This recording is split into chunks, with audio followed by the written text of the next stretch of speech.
Salut les artistes, j'espère que vous allez bien.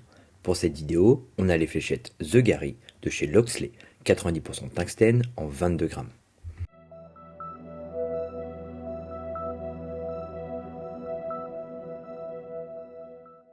Juste avant de commencer, je remercie Loxley de m'avoir envoyé plusieurs jeux de fléchettes, dont celui-ci, mon premier partenariat avec une marque de fléchettes. Ils ont plein de modèles sympas, dont certains que j'ai déjà testés auparavant. Je vous mets le lien du site en description. Merci également à vous d'être présents et de suivre mes vidéos. La chaîne grandit de plus en plus chaque jour. Vous êtes nombreux à me soutenir dans les commentaires et à partager votre passion pour les fléchettes. Merci et bonne vidéo. On commence avec l'avant de la boîte. On a un look plutôt vintage avec le nom de la gamme, Classic Series. En bas, le logo Loxley et la mention fut uniquement. À l'arrière, on trouve un descriptif de la marque ainsi que ses différents réseaux sociaux.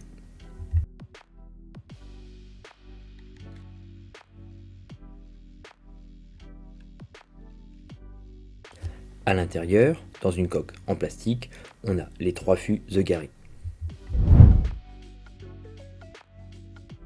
Le fût mesure 53,4 mm de long pour 7,15 mm de diamètre au plus épais, avec des pointes de 27 mm de long.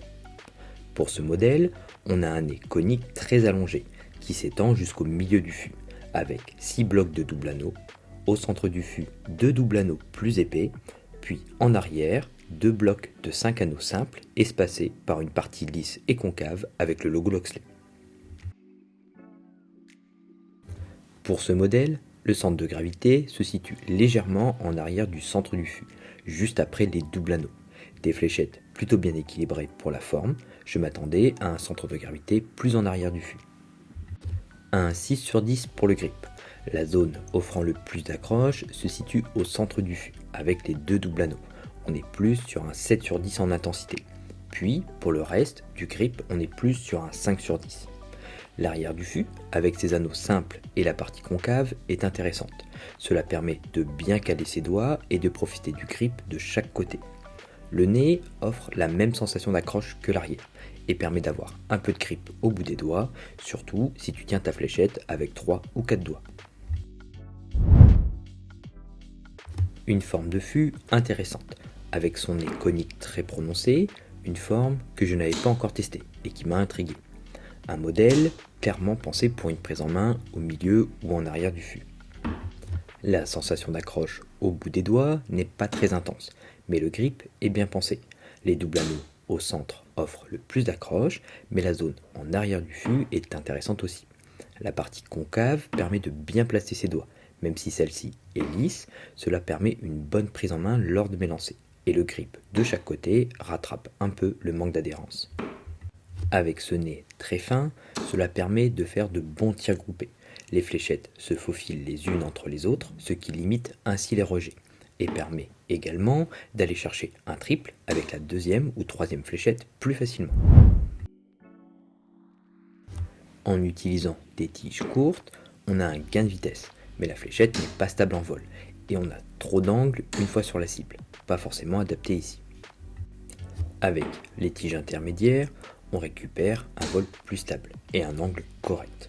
Un vol plus équilibré, similaire au setup de base. Pour les tiges médium, le vol est un peu plus stable encore et on a un angle correct une fois sur la cible.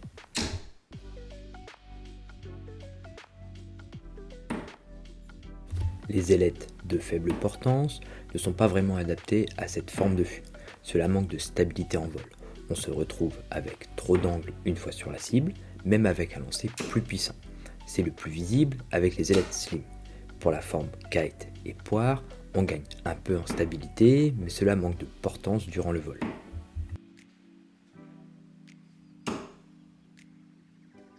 Les ailettes de plus grande portance, comme la forme standard et Dimplex, ne semblent plus adaptées, à mon sens, avec ce modèle. On a une bonne vitesse et un vol plus stable.